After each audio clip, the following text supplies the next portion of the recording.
printer kompyuterga qanday ulanadi? Batafsil video davomida boshidan oxirigacha kursda o'tamiz. Video boshlashdan oldin like bosib, videoga sahifamizga obuna bo'lib qo'yinglar. Obuna bo'lishlaringiz bizga motivatsiya berib, bundan foydali videolar chiqarishimizga va like'laring esa videomiz boshqalarga yetib borishiga sababchi bo'ladi. Printerni yangi olsanglar, printer ichidan o'zini kabeli chiqadi. Bu 220 kabel, bu USB kabel, bu USB kabeli chiqadi. Mana bu 220 kabel. Bu pitaniya beradi. Bu kompyuter bilan printerni bog'laydigan narsa. Endi printerni orqa tarafini hammasiga har xil bo'ladi. Ba'zilarda bu orqada yon tarafida, ba'zilarda o'rtada, ba'zilarda mana pastga tushib turgan bilan ko'tarib tursanglar tagida bo'ladi.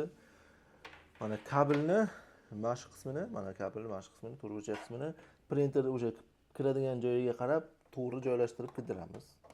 USB-sini.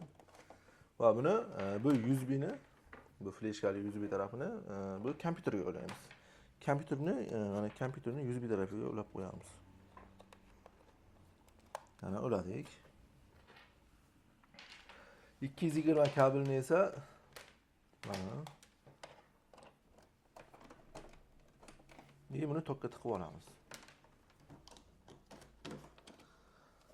Mana bunda printer yonadi, lekin hali kompyuter bilan soedinение bo'lgani yo'q. Buni hozir driverlarni o'rnatish kerak, soedinение bo'lish uchun. Driverni qanday skachat qilamiz, qayerdan skachat qilinadi, batafsil videoda hozir kompyuterning ekranining o'zida kursda o'tamiz. Chrome'ga kirib olamiz. Chrome'ga kirganimizdan so'ng mana Chrome'ga kiramiz. Va Chrome'ga kirib yozamiz. Printerimizning modelini kursda o'tdik. Masalan, Epson L3151 Epson L3151 driver download.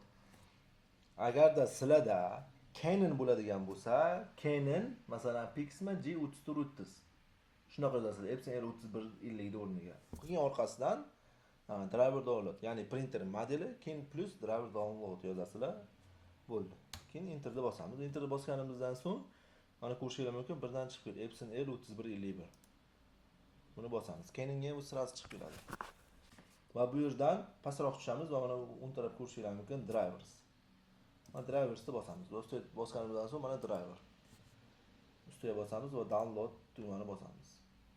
Mana o'ng tarafda skachat qilishni boshlaydi. Men hozir yana bir marta bizlar skachat qilib bo'lingan. Hozir skachat qilib bo'lingandan keyin mana o'ng tarafda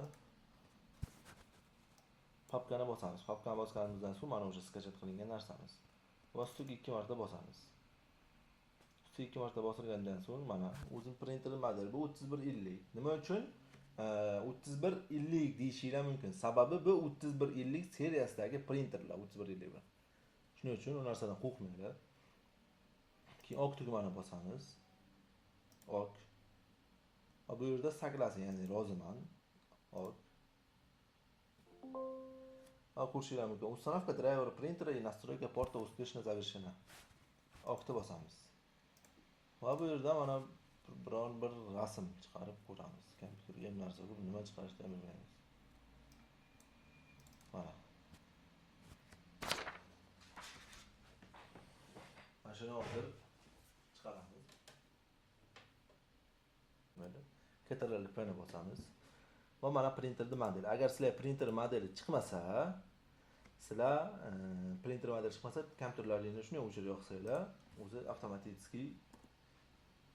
agar chiqmasa, sizlar kompyuterda shunday mana bu printer modeli, mana ko'rishingiz 3150.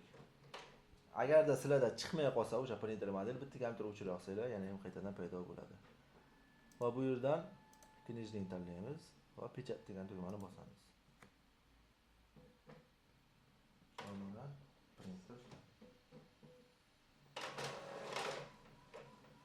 ko'rdinglar, yozilgan narsani ustiga chiqarib olamiz. Sababi ko'p qog'ozlar. Sababi ekonomika deydi. Mana yozilgan narsamiz chiqib ketdi. Videomiz foydali bo'lgan bo'lsa, like bosishni esdan chiqarmanglar. Videomiz boshqalarga yetib borishi uchun like qiling, izohlaring va bizlarga qo'shimcha motivatsiya berish uchun obuna